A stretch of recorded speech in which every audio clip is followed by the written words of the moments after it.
A lot of y'all were asking about that shirt. There it is. It says it all. I'm all about the restoration and rights and for felons, right? And if you're going to let so many people that have been caught at the border back into our country that have criminal records, and many of them, thousands of them, crimes which we would lock people up here for the rest of their life, and you're going to turn them loose in America, right? Then I think it's asinine for you to expect someone like me, who is a felon, who's got his life right, to pay taxes and not be able to protect his family, right? That shows you the stupidity of the people that are making the laws. Let's allow people to come across our border unchecked, or better yet, those that we catch, right? If you have not watched the Ted Cruz or listened to the Ted Cruz, and I'm not a big Ted Cruz guy, right? But he has a podcast, I think it's Vantage Point. You can look at it. You should read the transcript where it talks about the fact that they have caught and then released over 12,000 known murderers in the United States.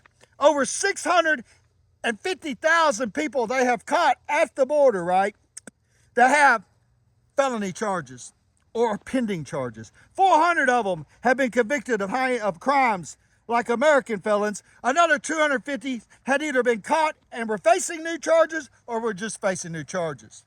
And the list goes on and on and on for people that have committed sexual abuse crimes, property crimes, kidnapping, where our own people at the Border Patrol had caught these people, and because of our own government's way and sanctions, we're forced to let them go into the United States. And you're telling me, all you pompous assholes that are holier than thou, that a man who has been convicted of a crime, who made a mistake, and has served his sentence, does not deserve the right to be able to protect his family. All right? That is why we don't respect you. We don't trust you. We don't need you, right? No longer to govern over us. Hallelujah. And it's over. Listen, it's not just me. It is 24 million plus Americans that are put in that position. It is people living next to you. It is people that you work with, people that you go to school with, people that are in your churches, right, that have made mistakes and have gotten their life right, and now they are left with the fact that the government will pay for these people to come into our country, they will release the criminals out of our country, and yet they will tax us. And don't label it misinformation. It's all over the news. It's a fact, right?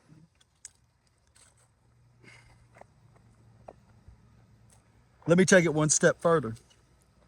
The people in your community, the legislatures, the guys running for the state offices, in your Senate, and on your circuit boards, and in your whatever House of Representatives in the state, and the governor, those people that take a seat at the local and state level, have passed legislation into their state constitutions and in their whatever the hell they call it, that does not allow people that are convicted of infamous crimes, right?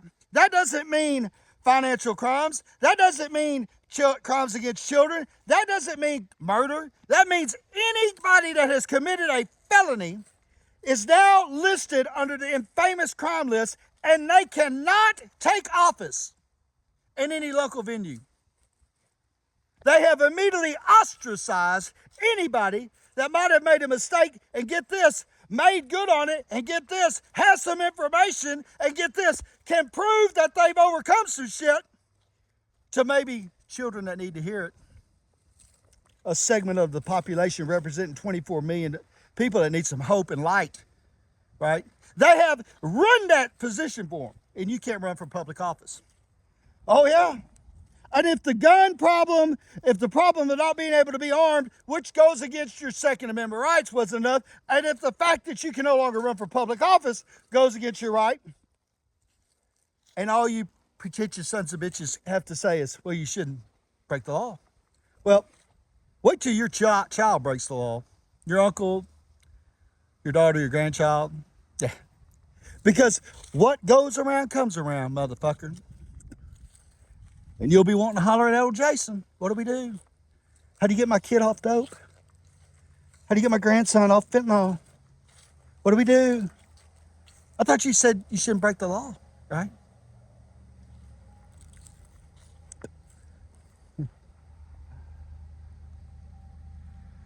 And if that wasn't enough, you want to tax us. And then you don't want to let us have liquor license, so we can't be doctors and nurses. Can't hold certain financial offices. Can't do this and that. But you expect us